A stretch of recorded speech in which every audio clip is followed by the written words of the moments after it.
Hello दोस्तों, तो कैसे हैं आप सब। उम्मीद करता हूँ सभी अच्छे होंगे।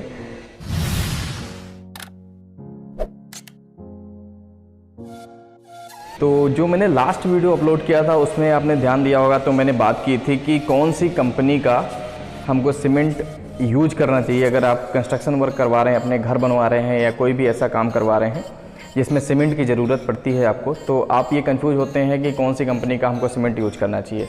तो मैंने वहाँ पर एकदम क्लियर कर दिया था कि आपको कौन सी कंपनी का या कौन सा सीमेंट का टाइप आपको यूज करना है। न देखा हो वीडियो तो ज़रूर देखिए, यहाँ पर आपको आई बटन दिखेगा या डिस्क्रिप्शन में आपको वहाँ पर मैं आपको लिंक दूंगा, वहाँ से आप ज़रूर जा कर के उस वीडियो को देखिए, तभी आपको पता चलेगा कि कंपनी कितनी ज़्यादा इम्पॉर्टेंट होती है आपके सीमेंट के लिए या जो आप घर बनवाने जा रहे हैं।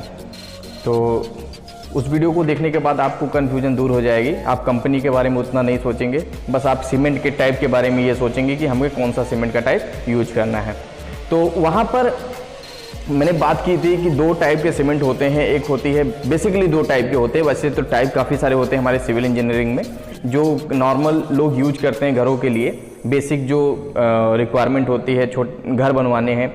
लेकिन अब अगर आप बात करते हैं ब्रिज बनवाना है, डैम बनवाना है, तो वहाँ पर अलग अलग ग्रेड के भी सीमेंट आते हैं, ठीक है ना। अलग अलग टाइप के भी सीमेंट आते हैं, जैसे लो हीट सीमेंट आता है, हाइड्रोलिक सीमेंट आते हैं। वो सब का यूज बेसिकली घर बनवाने में नहीं होता है। ऑर्डिनरी पोर्टलैंड सीमेंट जो होते हैं उसमें 3 ग्रेड होती हैं गाइस।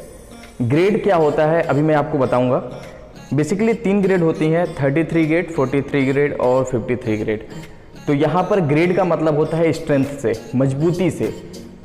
अगर मैं बात करता हूँ 33 ग्रेड के बारे में, तो वो जो उसकी स्ट्रेंथ जो होगी सीमेंट की, जो भी आप स्ट्रक्चर बनाएंगे उससे, जो भी घर बनाएंगे, अगर आप 43 ग्रेड का सीमेंट लेकर के घर बनवाते हैं तो जो 33 ग्रेड वाला घर होगा उसकी मजबूती थोड़ी सी कम होगी 43 ग्रेड वाले घर से। इसी तरीके से अगर 53 ग्रेड का आप सीमेंट यूज करते हैं घर बनवाने में, तो आपके जो भी मेंबर्स होंगे, स्ट्रक्चरल मेंबर्स होंगे, बीम, कॉलम एक्सेट्रा, वो ज़्यादा मजबूत होंगे। लेकिन यहाँ पर मैं आपको एक चीज़ क्लियर कर देना चाहता हूँ, ज़रूरी नहीं है आपकी हर एक चीज़ बनाने के लिए आप 53 ग्रेड का ही कंक्रीट यूज करें, मतलब सीमेंट यूज करें।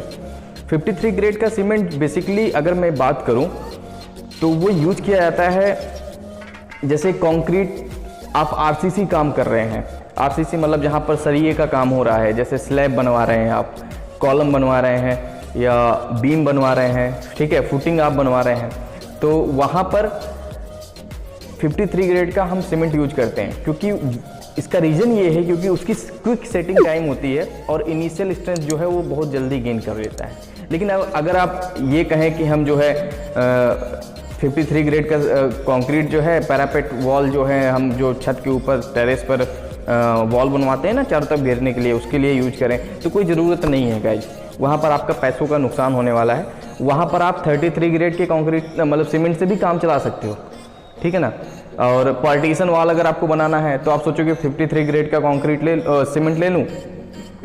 53 ग्रेड का सीमेंट जो है मैंने आपको बताया जहाँ पर हाई स्ट्रेंथ की ज़रूरत होती है वहाँ पर यूज करते हैं। तो अगर आपको पार्टीशन वॉल बनाने हैं, ठीक है ना, तो वहाँ पर आप नॉर्मल 33 ग्रेड का कंक्रीट सीमेंट यूज करिए, कोई दिक्कत नहीं होगा। उसी तरीके से 43 ग्रेड का जो सीमेंट होता है गाइस, उसका हम जो काम करते हैं बेसिकली उसको हम प्लास्टरिंग के लिए यूज करते हैं। करने को तो हम 53 ग्रेड का भी यूज कर सकते हैं, लेकिन कोई ज़रूरत नहीं है वहाँ पर। देखिए, एक जो सिविल इंजीनियर होता है या जो एक इंजीनियर होता है, उसका बेसिकली मकसद क्या होता है कि आप जो भी काम करवा रहे हैं उसको इकोनॉमिकल करना। भाई ज़्यादा पैसा खर्च करेंगे, स्ट्रेंथ हमको उतनी ज़रूरत ही नहीं है, तो क्या ज़रूरत है हमको उतना पैसा खर्च करने की, ठीक है ना। अगर मेरा काम 10 रुपये से काम चल जा रहा है, मान लीजिए एग्जांपल के लिए मैं आपको बता रहा हूँ, कोई काम मेरा 10 रुपये से चल जा रहा है, तो मैं क्यों उसके लिए 15 रुपये खर्च करूँ। जहाँ पर 15 रुपये खर्च करने लायक काम होगा वहाँ पर खर्च करूँगा, तो उसका कुछ मतलब भी निकलेगा। उसी तरीके से अगर 33 ग्रेड के सीमेंट से आपका काम चल रहा है तो क्या ज़रूरत है हमको 53 ग्रेड का सीमेंट यूज करने की। मैंने आपको बताया ना। अब चलिए एक बार क्लियर कट मैं आपको बता देता हूँ कहाँ कहाँ यूज करते हैं। जैसे 33 ग्रेड का आप सीमेंट लेते हैं ना, तो उसको आप पार्टीशन वॉल में यूज कर लीजिए, पैरापेट वॉल पे यूज कर लीजिए, मतलब वहाँ पर यूज करिए जहाँ पर उस पर कोई लोड ना पड़ रहा हो, मतलब कोई भी लोडिंग ना हो रही हो बेसिकली, ठीक है ना।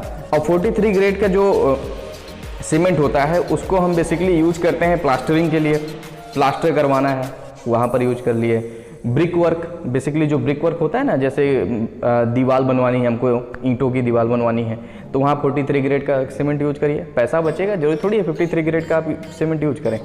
और बहुत सारे लोग कहते हैं कि 53 ग्रेड का सीमेंट ले लो भाई, सबसे बढ़िया। हाँ, कोई दिक्कत नहीं है, कोई भी प्रॉब्लम नहीं आएगी उससे, लेकिन उसमें पैसा आपका ज़्यादा लगेगा, 2 से 3% 4% पैसा ज़्यादा लग जाता है। आप जैसे ग्रेड आगे बढ़ेंगे ना, जैसे 33 ग्रेड से आप 43 ग्रेड पर जाएंगे तो 2 से 3% पैसा आपको ज़्यादा पड़ेगा पर बोरी पर, जो बैग लेंगे पर बैग पर।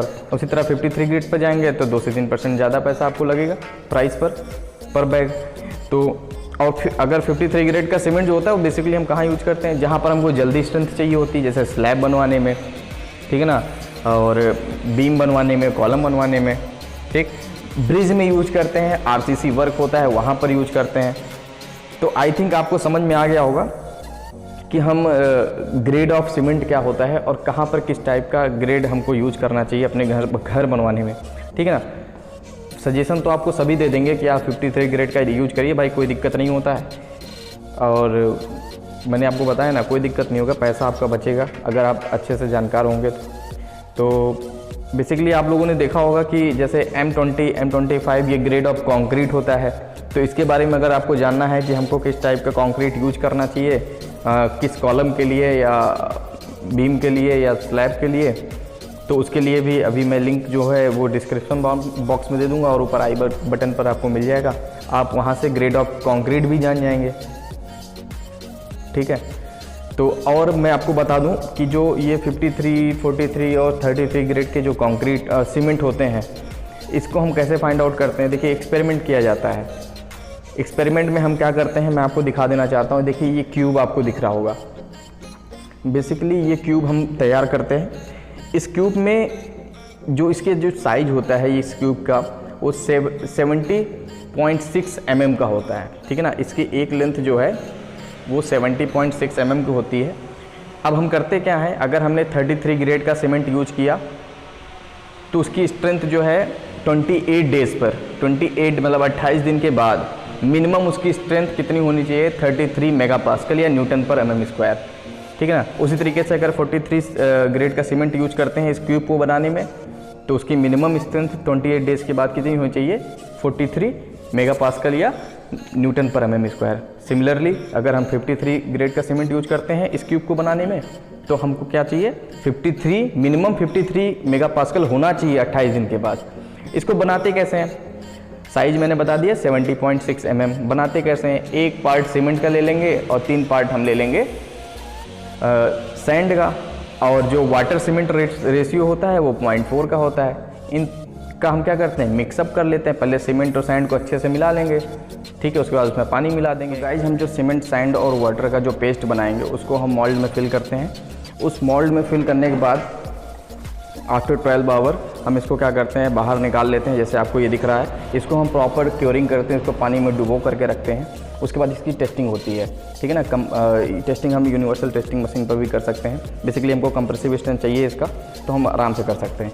तो उसके लिए हम अगर 33 ग्रेड का सीमेंट यूज किए हैं इसको बनाने के लिए, तो जो हम टेस्टिंग करेंगे वो तीसरे दिन, 7वें दिन और 28वें दिन पर चेक करते हैं, ठीक है ना। अगर तीसरे दिन पे हम इसको चेक करेंगे तो कई सारे हम मोल्ड तैयार करते हैं, एक ही नहीं बनाते हैं, ताकि हम तीसरे दिन और 7वें और 28वें दिन पर हम इसको चेक कर सकें।